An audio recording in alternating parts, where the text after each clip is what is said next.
हे friends, अस्सलाम वालेकुम। ईद उल अज़हा के दिन जैसे जैसे करीब आते जा रहे हैं, कुछ प्रिपरेशंस आप करके रख लें। जैसे कि आपको ज़रूरत पड़ेगी प्याज की, ब्राउन प्याज की ज़रूरत बहुत ज़्यादा पड़ती है, लेकिन इसको आप घर में बना लें तो ज़्यादा बेहतर है।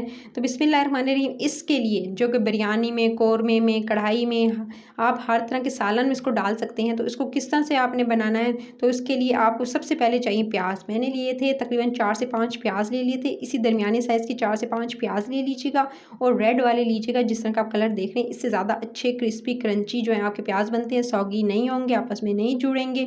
आप जब बाज़ार से लेने जाएँ तो उसका पैकेट इतना एक्सपेंसिव होता है, तो आप इससे बेहतर है कि आप जो 500 उनको देकर वो पैकेट का दे रहे होते हैं, 500 से अबव का है, आप घर में बना सकते हैं। आपने सबसे पहले इसका छिलका उतार लेना है, ऊपर का जो टॉप का नॉट है उसको भी अलग कर लेना है, नीचे से भी आपने सारा जो हिस्सा है उसको भी अलग कर लेना है छुरी की मदद से। फिर उसके बाद आपने इसे 2 हिस्सों में डिवाइड कर लेना है, छिलका वगैरह उतार कर अच्छे से छील कर। उसके बाद जी अब आपने क्या करना है, इसको काटने का तरीका बताऊंगी। बगैर आप इसको कटर के बना सकते हैं, एक इवनली एक एक जो हिस्सा होगा वो एक साइज़ का काट के बताऊंगी। ये देख सकते हैं, इतना बारीक आपने रखना है, बिल्कुल बारीक बारीक काटना है। और इस तरह से छुरी आपकी तेज़ होनी चाहिए ताकि आप इजीली इसे काट सकें। सो ये देख सकते हैं, बिल्कुल बारीक बारीक मैं काट रही हूँ। जितना बारीक काटेंगे उतना अच्छा जो है वो। और प्याज इस तरह का जो होता है ये बहुत ज़्यादा ईजिली काटा जाता है, चाहे आपकी छुरी तेज़ हो या ना हो। ये जो रेड वाला प्याज होता है, सो आप जो है इस तरह का प्याज लीजिएगा, ना कि आप वो जो वाइट और येलोइश सा होता है उसकी बजाय आप इससे बनाइएगा। और आपके जो प्याज होगा वो इतना क्रिस्पी बनेगा, और फिर आपको शिकायत भी नहीं रहेगी कि जो आप जो प्याज यूज़ करते हैं, बनाते हैं बिरयानी के लिए ब्राउन वाला प्याज, तो वो जी चिपक जाता है, एकदम इकट्ठा हो जाता है। उसके अलावा जो है वो क्रिस्पी नहीं होता जैसे कि बाज़ार से मिलता है। तो आप उसके अंदर कुछ लगाने की ज़रूरत भी नहीं पेश आएगी आपको।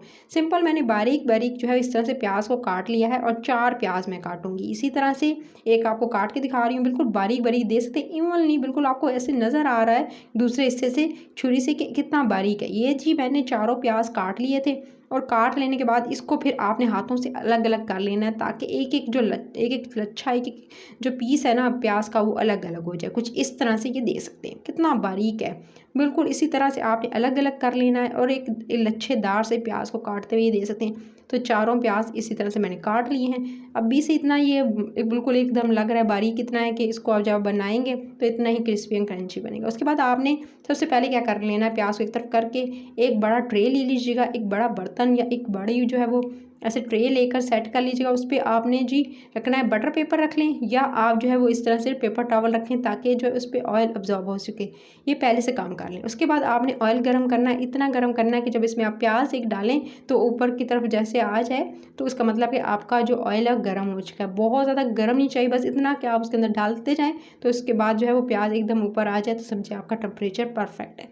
फिर जी मैंने बताती चलूँ कि मैंने इसके अंदर प्याज डाल दिया, और इसको हल्की से दरमियानी आंच पे कुक कर रही हूँ। बहुत तेज़ पे करूँगी तो एकदम कलर आ जाएगा, और प्याज जो है उसके अंदर मॉइस्चर नमी रह जाएगी, और आपका क्रिस्पी एंड क्रंची नहीं बनेंगे और अलग अलग नहीं होंगे। अच्छा, मैंने जो इसके अंदर प्याज जो थे वो 4 डाले थे, उसी हिसाब से मैंने जो ऑयल यूज़ किया है वो तकरीबन मैंने 2 प्याली इसके अंदर ऑयल का इस्तेमाल किया है। इस ऑयल को आप ज़्यादा, यानी इसके अंदर थोड़ा ऑयल का इस्तेमाल आपने ज़्यादा करना है, क्योंकि इस ऑयल को आप बाद में कौरमे में, कढ़ाई में, बिरयानी में यूज़ कर सकते हैं। कोई इसका वो नहीं होगा कि आप जो है इसको दोबारा यूज़ नहीं कर सकते हैं।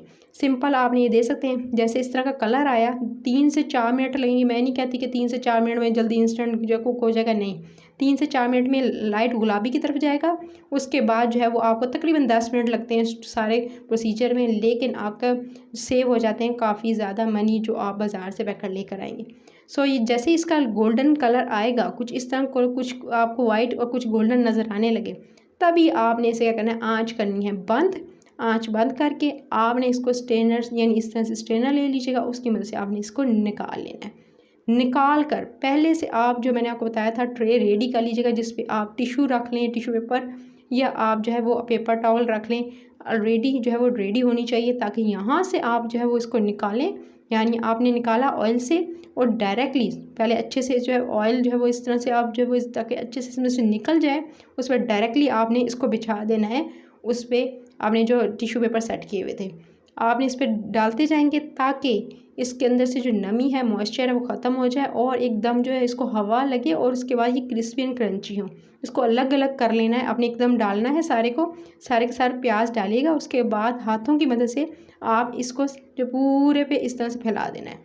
उसके बाद 10 मिनट का टाइम देना है। बिल्कुल ये दे सकते अलग अलग आपको प्याज नज़र आ रहा होगा, ये कलर कुछ ऐसी ग्रेडिंग हुई हुई है, लेकिन आपको ये दे सकते हैं ऐसे मज़ेदार सा लच्छेदार क्रिस्पी एंड क्रंची प्याज कि आपको खुद फील आएगी। ये दे सकते हैं कितना जो है वो क्रिस्पी है। इसको इसी तरह से बनाकर आप जो एयर टाइट जार में सेव कर सकते हैं, पूरा साल ख़राब नहीं होगा। बस आपने उसको एयर टाइट जार के अंदर नमी नहीं होनी चाहिए और इसको अच्छे से ड्राई करना है पहले 5 से 10 मिनट जो है वहाँ पे, तो आपका कभी भी प्याज ख़राब नहीं होगा। एक एक प्याज का जो अलग अलग पार्ट है वो आपको नज़र आ रहा होगा। रेसिपी अच्छी लगी है, टिप अच्छी लगी तो लाइक शेयर और चैनल रेसिपी कर इसको सब्सक्राइब कर लीजिएगा। ईद उल अज़हा से रिलेटेड मज़े मज़े की वीडियोस आने वाली हैं, सो मिस आउट नहीं करनी। Take care.